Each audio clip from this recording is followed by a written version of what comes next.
नमस्कार दोस्तों, आप देख रहे हैं रेसेक्स। और आज का विषय मेरे दिल के बहुत करीब है क्योंकि मैं भी एक भोजपुरी समाज से आता हूँ। जब कोई कलाकार, खासकर बाहरी कलाकार, जब भोजपुरी भाषा का इस्तेमाल करता है तो दिल को गर्व तो होता ही है, साथ में कई सारे सवाल भी उठते हैं। मैं बात कर रहा हूँ यो यो हनी सिंह का सुपरहिट गाना मैनिएक की। अब हम बात करते हैं हनी सिंह की। हनी सिंह कौन है? हनी सिंह पॉप कल्चर के देसी आइकन हैं। 2008 से लेकर अब तक देसी रैप को और पार्टी म्यूजिक को उन्होंने ग्लोबल पहचान दिलाई है। तरह तरह के एक्सपेरिमेंट्स करके लोगों का ध्यान अपनी तरफ खींचे रहना लगातार 2008 से अब तक जारी है और अब उनका ध्यान भोजपुरी की तरफ आ गया है। तो इस बात को हम एक मौका समझे या हम अपनी भाषा का मजाक? आइए सोचते हैं थोड़ी गहराई से। गाने की बात करें तो बीट जबरदस्त है, वीडियो स्टाइलिस्ट है, बहुत पैसा लगा के बनाया गया है। दुबई में कहीं शूटिंग हुई है, बहुत बड़ा वीडियो है। और इसी में बीच में आता है भोजपुरी का एक तड़का जिसके बोल हैं दीदिया के देवरा चढ़ौले बटे नजरी डैश डैश डैश डैश। और इसी लाइन को लेके पूरा सोशल मीडिया पे विवाद छिड़ा हुआ है। कुछ लोग ये कह रहे हैं कि ये बहुत ही भद्दा है, बहुत ही अश्लील है, औरत को ऑब्जेक्ट की तरह पेश कर रहा है। तो इस तरह की बात इस लाइन के बारे में कही जा रही है। अब बात करते हैं इसको गाया किसने है। तो इसको गाया है रागिनी विश्वकर्मा ने। रागिनी विश्वकर्मा एक आज के डेट में उभरती हुई कलाकार हैं। इसके बारे में मैं किसी और वीडियो में डिटेल में चर्चा करेंगे, लेकिन अभी नाम याद रख लीजिए कि इस गाने को, इसमें जो भोजपुरी वाला जो पार्ट है उसको गाया है रागिनी विश्वकर्मा ने। बहुत ही ओरिजिनल, देसी, बिना किसी ओवर एक्टिंग, रस्टिक ऑनेस्टी के साथ गाया है। आप इसको सुनेंगे तो दिल के अंदर जाएगा। तो बिल्कुल देसी, बिल्कुल ओरिजिनल भाषा का इस्तेमाल किया है रागिनी विश्वकर्मा ने। तो उन्होंने इस गीत को गाया है। अब विवाद क्या है, इसमें दो तरह के प्रतिक्रियाएं आई है लोगों में। कुछ लोग तो ये कह रहे हैं कि इस गाने की वजह से भोजपुरी को एक नेशनल प्लेटफॉर्म मिल गया है। और कुछ लोगों का कहना है कि ये भद्दा है, अश्लील है और भाषा का मजाक है या भाषा का अपमान है। लेकिन दोस्तों, गाना कैची है, स्टाइलिश है और वायरल है, इसी वजह से चर्चा में है। अब बात करते हैं विवाद पर। एक्ट्रेस नीतू चंद्रा ने इस गाने के ऊपर बहुत ही ज्यादा नाराजगी जाहिर की है। वो पटना से हैं और वो हमारी भाषा को इंटरनेशनल फोरम पर रिप्रेजेंट करती है। उनका कहना है कि ये गाना भोजपुरी संस्कृति का अपमान करता है। भोजपुरी सिर्फ अश्लीलता और मजाक की भाषा नहीं है, बल्कि इसमें साहित्यिक और सांस्कृतिक गहराई भी है। उनकी नाराजगी सिर्फ इस लाइन को लेकर नहीं है। उनका कहना है कि भोजपुरी को हर बार इसी तरीके से क्यों रिप्रेजेंट किया जाता है। दोस्तों, इसमें मैं एक बात और जोड़ना चाहूंगा कि हाल ही में रवीश कुमार भी इस विषय पर एक वीडियो बना चुके हैं। हालांकि उनका वीडियो का संबंध सिर्फ भोजपुरी में अश्लीलता को लेकर है, ना कि मैनिएक गाना को लेकर। फिर भी संदर्भ दोनों का एक है, तो बता देना बहुत जरूरी है कि रवीश कुमार भी बहुत आहत हैं भोजपुरी में अश्लीलता और गिरे हुए ओछेपन को लेके। लेकिन दोस्तों, सोचिए जरा, क्या हनी सिंह भोजपुरी के ब्रांड एम्बेसडर हैं, या वो भोजपुरी को रिप्रेजेंट करते हैं, या वो भोजपुरी समाज से आते हैं? नहीं। उन्होंने एक गाना बनाया, एक म्यूजिक उन्होंने डेवलप की और उन्होंने सोचा कि मुझे इसमें कुछ भोजपुरी के लाइंस डालने हैं। तो उन्होंने क्या किया होगा? नॉर्मली रिसर्च किया होगा और देखा होगा कि भोजपुरी में चल क्या रहा है। और उन्होंने जो देखा उसी हिसाब से उन्होंने लाइनें लिखवाई होंगी या लिखी होंगी, और उस तरह से उन्होंने उस गाने को लेके भोजपुरी में उस भोजपुरी को लेके अपने गाने में, अपने रैप म्यूजिक में इंट्रोड्यूस कर दिया। इसमें हनी सिंह की क्या गलती है?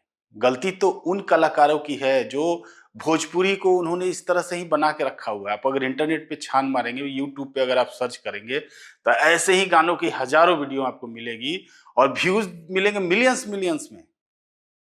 तो जो चीजें चल रही हैं, तो हनी सिंह को क्या पता है भोजपुरी का प्रॉब्लम?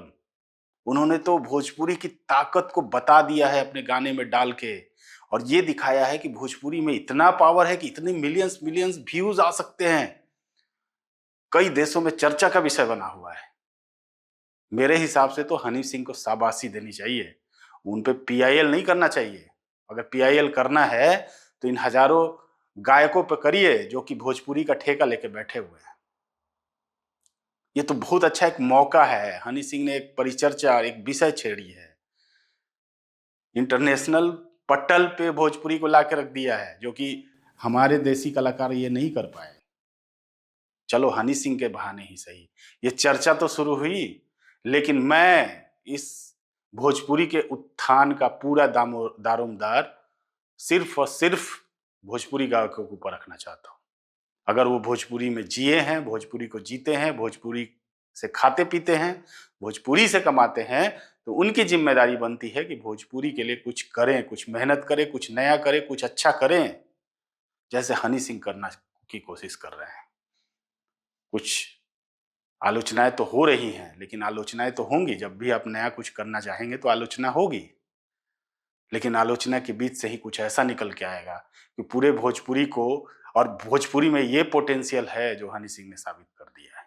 आज दिल्ली, बॉम्बे, कलकत्ता का बच्चा बच्चा के मुंह पे लाइन्स है। क्यों है? क्योंकि भोजपुरी में वो पावर है। और अगर वो पावर है तो आप क्यों नहीं निकाल रहे हैं? सही लाइन्स के साथ निकालिए। और हनी सिंह का तो मैं यही कहूंगा कि एक गाने में उस लाइन की जगह कोई भोजपुरी का भजन भी होता ना, तो वो इतना ही हिट होता। बस हनी सिंह का म्यूजिक होता और रागिनी विश्वकर्मा का आवाज, क्योंकि मैं उस आवाज का तो दीवाना हो गया हूं।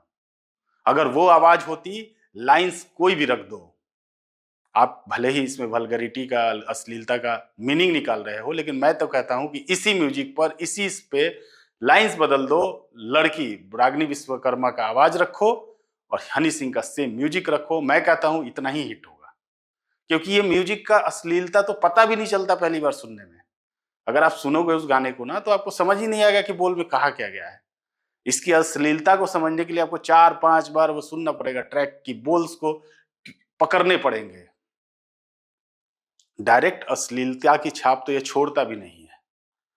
तो फिर आप इसका दोष भोजपुरी पे नहीं डाल सकते हैं। भोजपुरी ने तो बस अपना पावर दिखाया है, और इस पावर का इस्तेमाल करके अगर हमारे कलाकार या भोजपुरी बेल्ट से, या भोजपुरी का जो जिन्होंने ठेका ले रखा है, अगर वो कुछ करें तो मुझे बहुत गर्व होगा, बहुत ही खुशी होगी। अब हम अगर इसी गाने को और गहराई से सुनेंगे, समझने की कोशिश करेंगे, तो हम लोग कहाँ उलझ रहे हैं भाई? हम उस लाइन्स के मीनिंग में उलझ गए हैं। हमने उस नए कलाकार, जो कि उसमें कितना पोटेंशियल है, उसकी आवाज़, उसके गाने के तरीके, उसका इनोसेंटपन, मतलब जो उन्होंने ओरिजिनल देसी भोजपुरी को लाके रख दिया है, जो कि मैं तो ये भोजपुरी गायकों के गानों में भी इतना ओरिजिनलिटी नहीं देखता हूँ भोजपुरी का। जो ओरिजिनलिटी से उसने गाना गाया है, आज तो तारीफ उसकी होनी चाहिए, चर्चा उसके टैलेंट की होनी चाहिए। लेकिन चर्चा क्या हो रही है? गाने की मीनिंग की। ठीक है, मीनिंग मीनिंग में आपत्तियां हैं, लेकिन आपत्ति भोजपुरी में नहीं होनी चाहिए। आज मौका है भोजपुरी को आगे बढ़ाने का, और ये समझने का कि भोजपुरी में कितना पोटेंशियल है। भोजपुरी आज पूरे इंडिया को झुमा रहा है, तो इसमें ऐसा पोटेंशियल है कि हो सकता है एक दिन पूरे विश्व को झुमाए, अगर हनी सिंह जैसा टैलेंट बिहार में पैदा हो जाए या बिहार से निकल के आए। और अंत में मैं बस हनी सिंह को यही कहना चाहूंगा कि हनी सिंह, थैंक यू इस लाइंस को अपने मैनिएक गाना में डालने के लिए, और भोजपुरी को नेशनल प्लेटफॉर्म पे चर्चा का विषय बनाने के लिए। आपका मैं सच में मेरे दिल से बहुत बहुत धन्यवाद है। और अगर आपको इस बारे में कोई भी ट्रोल कर रहा है, कुछ भी बोल रहा है, तो आप उस पर ध्यान मत देना, क्योंकि इसमें गलती आपकी है ही नहीं। और मैं भोजपुरी के गायकों से, भोजपुरी के डायरेक्टर्स से, राइटर्स से को सलाह देना चाहता हूँ। आग्रह क्या करूँ, मैं सलाह ही देता हूँ, डायरेक्ट सलाह देता हूँ। सलाह ये देता हूँ कि भाई साहब, भोजपुरी में आप लोग जितने एक्सपेरिमेंट राइटिंग में करते हो ना, ये ओछा लिखने में, थोड़ा राइटिंग को ठीक करके ना, थोड़ा म्यूजिक पे भी काम करो। ये ऑटो ट्यून का इस्तेमाल करके जो हिट हिट कर लेते हो, इससे कोई म्यूजिक नहीं बन जाता है। म्यूजिक दिल से निकलता है, माइंड से निकलता है। उस माइंड में म्यूजिक को बजाओ पहले, और फिर उस इंस्ट्रूमेंट से बाहर लाओ। और ये जो लिखने में सोचते कि कुछ भी गंदा लिख देंगे तो हिट हो ही जाएगा, तो हिट तो हो जाता है, लेकिन उससे पूरे देश विदेश में हमारी कितनी छीछा-लेदर होती है, वो हम भुगतते हैं, क्योंकि हम बिहार में तो रहते नहीं हैं। मैं रहता हूँ दिल्ली में, नोएडा में, और मुझे ये सब झेलना पड़ता है, और हमारे तरह हज़ारों लाखों लोग हैं, जिनको ये झेलना पड़ता है भोजपुरी का अपमान, और दिल को सच में बहुत कष्ट होता है। आज हनीज सिंह जैसे कलाकार ने आपको भोजपुरी को कहाँ से कहाँ पहुँचाया है। ये ज़िम्मेदारी तो आपकी थी। कोई बात नहीं है, एक रास्ता मिला है, अब इस रास्ता को पकड़िए और कुछ करके दिखाइए भोजपुरी में। ऐसा कुछ कि वो पंजाब के लुधियाना में गूंजे, दिल्ली में गूंजे, महाराष्ट्र में गूंजे, और हो सके तो न्यूयॉर्क में भी गूंजे। कुछ करिए, मुझे इसका इंतजार रहेगा।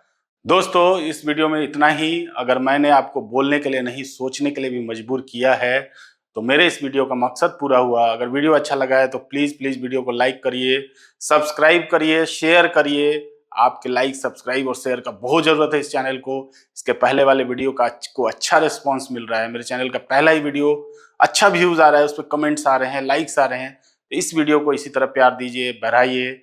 मिलते हैं अगले वीडियो में।